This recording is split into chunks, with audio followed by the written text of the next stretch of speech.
Hey guys, good morning. So it's 10 after 4. Today's a big day for me. This will be my 100th flight. I started flying on September 12th of last year. July. 10 months. So in 10 months it took me to get 100 flights.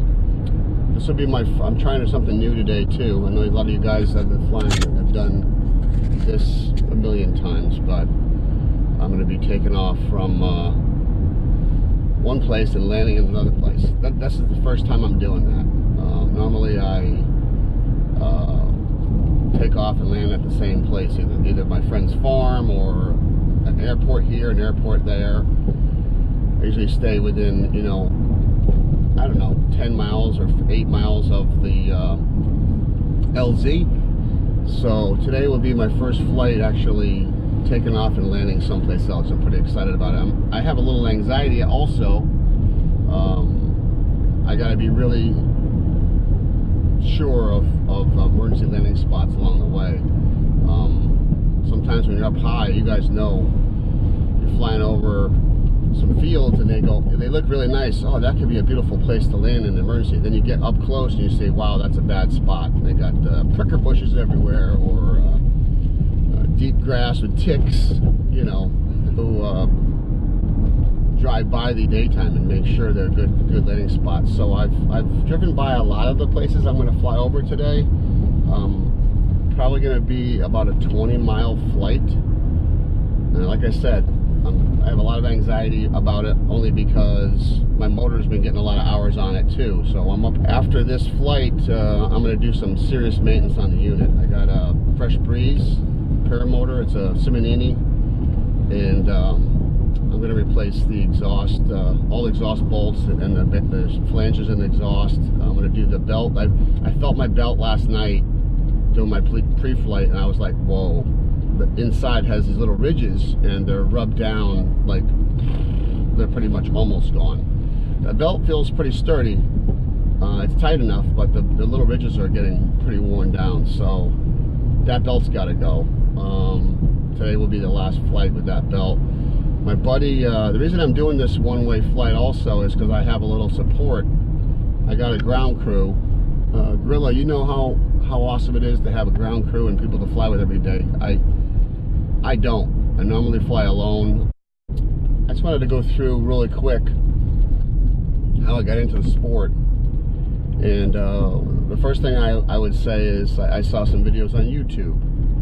I was a big fan of Kyle O, as that I saw that were into the sport. I like Kyle O's passion, even though he's flown hundreds of flights. He still seems like he loves it as much as I do right now, and that's what I'm telling you guys about this sport. This sport is it's phenomenal.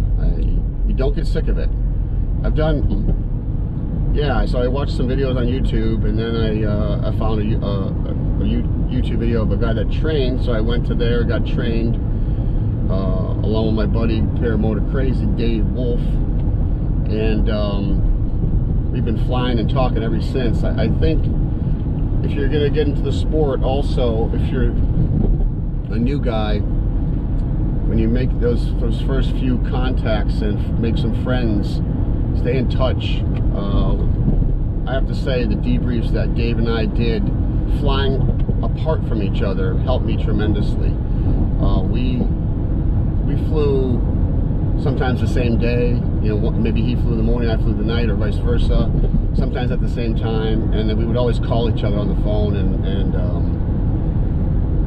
say, hey, what happened? What did you do? I mean, I remember one of his first phone calls to me. It's Craig, don't tell anybody. I'm like, what's up? I just flew into a tree. My shoulder's really messed up. And I'm like, get the hell out of here, dude. What are you talking about? I didn't warm my unit up properly. I'm like, oh my God. And he ended up in a tree, and I was glad he was all right, but at the same time, I started warming my motor up better. So just these little conversations back and forth with another pilot. I use the term loosely. I don't consider myself a pilot. I'm just a paramotor guy. But just a little conversations and debriefs that we did back and forth helped us both. I'm putting a lot of flights in early on, and we shared a lot of things back and forth, so it really was helpful. And then as you go along, you find other guys' YouTube channels, and some guys have a lot of experience, and they put a little tip here and there. I like when guys put tips in their videos.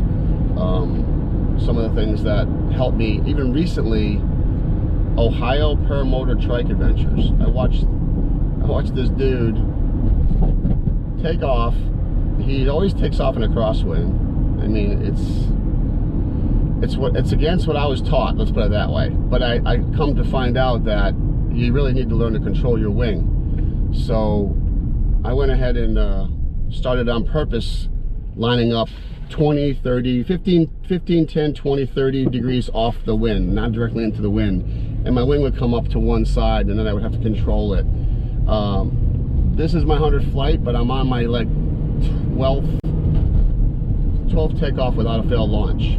And I have to say that I can attribute that to watching guys' videos taking off when the wing is not like perfectly overhead, and they control it and then they take off. So I've been doing that a lot.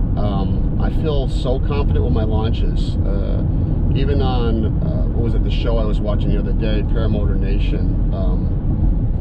My buddy Brandon McLeod has a show with Dave Wolf, and they put out a lot of great information. They get a panel of experts, and they talk about different things, and it's funny. I hear some things and then I apply it to my own flying. So yeah. So anyways, I'm gonna stop talking now. Thank God. I'm gonna get a coffee. Is Dunkin' Donuts open?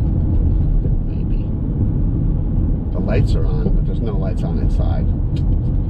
I gotta get a coffee. Or I'm gonna there's a McDonald's. I'm gonna be flying over this stuff. I can't wait. Not directly over it. I know there's some fields over that away. So yeah, I'm gonna stop recording, and this is gonna be a 2.7K video. I'm going away from 4K because I want to do super view. So this this video right here is linear with the GoPro. So I don't want to look like I have a bigger nose than I already have. So you don't want to go linear or super view because your nose just looks like gigantic. You don't want that. So there's a gas station, a Mobile Mart. I'm gonna get a coffee and a protein bar. So yeah, so this video part, I'm gonna chop it up as best I can, but I want to put on some of the stuff that, because it's important. It's my 100th flight. And then later on, I'm gonna do 2.7K super view. I think that was my first GoPro I ever had, was a GoPro Hero 3, and I was using it for surfing. And I love the big wide angle and how it just captured all the colors and all the good stuff. So I'm going to do super view on this one. That'll give everybody a chance to see, you know, what I can see in my peripheral. It might be a little distorted. You know, you might see the bars look a little bent on the fly pod, but it's going to be good. I want people to be able to see the LZs that I'm flying over or flying by. I'm planning on flying at least 1,000 feet. Depending on how far the next safe LZ is, I'm gonna go higher if I have to. I might even turn around like 20 times and go up higher, and then head to the next safe LZ. So we'll see what happens. It's important. I mean, you hear people say it all the time. Instructors say, make sure you have a good LZ. I heard Carlo say it 100 times. I mean, he talks about it because it's in his thought process, and it has to be. If you're a new pilot, you got to have it in your thought process. You got to be safe as you can. So anyways, wish me luck. My next time I turn this GoPro on, I'll be at the field, you know, sitting down in a unit. And I'm not going to say prop clear because I'll be the only one there.